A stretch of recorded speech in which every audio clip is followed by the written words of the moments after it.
On va rendre hommage à un grand monsieur, une personne, un personnage, une personne qui est arrivée, les bras dans les poches, qui a annoncé des choses invraisemblables aux yeux de tout le monde, et 35 ans après, ça s'est avéré que c'était la réalité. Bonjour, mon nom est Alain. Aujourd'hui, on va revenir sur la carrière de Jean-Michel Aulas à l'Olympique Lyonnais. Ce grand monsieur, cette personne qui est amoureux de ce club, qui est arrivé avec beaucoup de culot, qui a décidé de faire de ce petit club qui vivotait entre la Ligue 1 et la Ligue 2, un grand club qui comptait pour la France et aussi l'amener en Europe. Ce monsieur est arrivé il y a 35 ans. Il est arrivé, il a pris le club de l'Olympique Lyonnais qui était en division 2 à l'époque.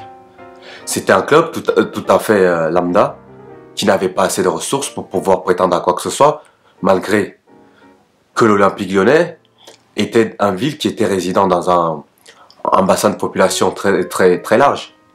Mais c'était un club qui n'arrivait pas à trouver cette stabilité et cette aura nationale pour pouvoir attirer de meilleurs joueurs ou pouvoir se pérenniser en première division. Et ce jeune entrepreneur est arrivé, riche, pas très riche, qui a fait son argent dans les logiciels, amoureux de ce club. Pourquoi? Parce que c'est un jeune homme de la région et qui voulait s'investir dans ce club-là. Il est arrivé, inspiré par un autre homme d'État, un autre homme des médias ou politique, à la personne de Bernard Tapie, avec plein de projets en tête. À la prise de ses fonctions, il a déclaré « Aujourd'hui, je viens prendre l'Olympique Lyonnais pour l'amener en Europe ». Les gens ont rigolé. Ils ont dit « Mais vous êtes en Ligue 2. Déjà, sortez de la Ligue 2 et après on reparlera de l'Europe plus tard ». 35 ans plus tard, l'Olympique Lyonnais est connu dans le monde entier. Elle a gagné 7 fois le championnat de France. Elle a été plusieurs fois en demi-finale de Ligue des Champions. Elle a été plusieurs fois en quart de finale de la Ligue des Champions. Plus de 20 participations consécutives en Coupe d'Europe. Vous voyez que ce bonhomme qu'on avait traité de fou à son arrivée, aujourd'hui, son projet c'est un grand stade, l'un des plus grands stades d'Europe, un projet de grand centre d'entraînement, un des plus modernes de France, un grand centre de formation, un des plus comment on va dire ça, un des plus percutants, un des plus productifs d'Europe. Aujourd'hui, le projet continue. Il y a une arena qui va accueillir du basket. Il est en train d'intégrer le basket Lasvel dans le groupe l'Olympique Lyonnais. Donc là aujourd'hui, j'ai même oublié la section féminine, la vision qu'il a eue. Aujourd'hui, c'est la meilleure équipe d'Europe, c'est la meilleure équipe du monde. Tout ça, pourquoi? Parce que cette personne-là a eu cette inspiration. Ce n'était pas le plus riche. Et ce n'est toujours pas le plus riche. Mais sa ténacité, son imagination, son rêve, lui a permis d'arriver à ce niveau-là.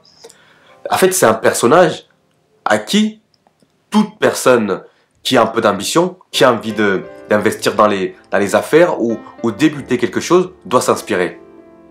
C'est-à-dire qu'il part de pratiquement de rien pour se retrouver très haut.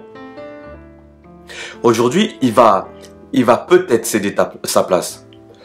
Parce qu'on a entendu, c'est progressivement, c'est-à-dire dans les 3 ans. En fait, quelque part, c'est triste. On sait que c'est la vie, elle est comme ça. On commence, et à un moment, il y a une fin. Mais quand tu vois ce personnage, j'ai regardé un peu hier la conférence de presse avec John Textor, c'est-à-dire l'actionnaire majoritaire qui va récupérer le club. On voyait à Jean-Michel Aulas qu'il était un peu mis de côté de la part des journalistes, C'est-à-dire qu'il posait essentiellement des questions à John Textor. Tout à fait normal parce qu'ils veulent en savoir plus sur lui. Mais on sentait un peu de... Pas de frustration, mais on sentait que Jean-Michel Aulas n'était plus le personnage central qu'il était depuis 35 ans. Et vous voyez comment ça peut faire mal. Pourquoi il reste? Il reste. Je pense pas qu'il reste parce que il va absolument gagner plus d'argent. Non. Il a 73 ans, il a de l'argent, il a déjà... Non, je pense qu'il veut rester pour voir la fin, l'aboutissement de tout ce qu'il a imaginé. C'est-à-dire que l'arrivée de ce complexe, l'Arena, qui doit arriver d'ici 2 ou 3 ans. Je pense que c'est plutôt pour ça qu'il reste, pour voir l'aboutissement de tout son œuvre. Je pense pas qu'il reste parce qu'il a besoin d'un poste, parce qu'il a besoin de travailler, non. Vous voyez l'humilité aussi qu'il peut avoir, le fait de se dire, c'était moi le chef, c'était moi la personne à qui on s'adressait. Aujourd'hui, je suis le second. Je me mets à l'écart. Il aurait pu dire, dans ce cas-là, je m'en vais, je claque tout, je claque la porte, au revoir. Non. Parce que c'est quelqu'un qui est humble. C'est quelqu'un qui a qui a cette ambition-là et qui a envie de voir la fin de son film. Voilà pourquoi Jean-Michel Aulas y reste. Parce que, comme les médias peuvent le dire, il reste pas parce que le pauvre, il va s'ennuyer, parce qu'il... Non, non. C'est parce que c'est une création de tellement de longue date, de tellement d'efforts, de tellement de problèmes. Juste on se rappelle du stade, le fait de faire son stade, je crois qu'il avait pris 7 ans de retard. Parce qu'il y a eu des recours, des problèmes.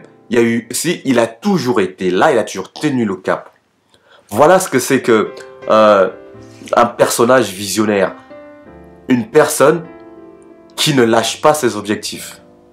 Et c'est quelqu'un, malgré tout le désamour qui ont les clubs autour, c'est-à-dire les clubs qui ne sont pas l'Olympique Lyonnais, mais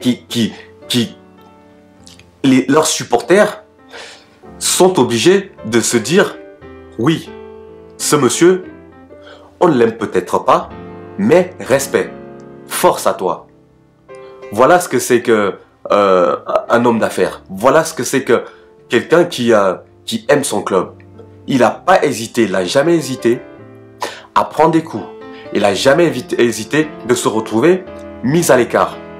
Notamment en ce qui concerne le Paris Saint-Germain.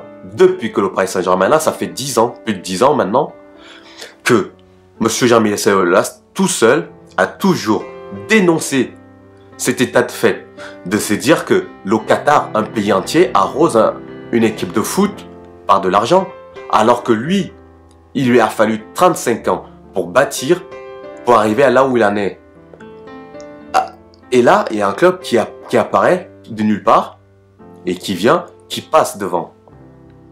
Vous voyez, tout ça ne l'a pas forcément toujours attiré que des amitiés, plutôt des inimitiés, parce que quand tu tapes sur le Paris Saint-Germain, sur le Qatar en France, tout de suite, tu as des chiens de garde qui sont des journalistes de tous les médias qui vont te traiter de jaloux ou de quelqu'un d'aigri. Alors que c'est pas exactement la même chose de dire que tu es aigri parce que quelqu'un vient doper la compétition et se retrouver à annihiler les chances de tous les autres clubs de gagner quelque chose.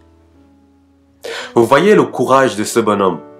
Voilà pourquoi aujourd'hui, je tenais absolument à lui rendre hommage. Parce que c'est quelqu'un d'admiratif. C'est quelqu'un que tu dois t'incliner. C'est quelqu'un qui a fait quelque chose de très important avec peu. Ça ne veut pas dire qu'il n'y avait pas d'argent, mais avec très peu par rapport à tous les autres propriétaires de clubs qui sont des milliardaires. Monsieur Aulas n'est même pas milliardaire. Vous comprenez? Voilà ce que je voulais dire aujourd'hui. Donc, tous les supporters lyonnais, je parle au nom de tous les supporters lyonnais, juste par rapport à ma voix, c'est merci Monsieur Aulas, merci de ce que tu as fait.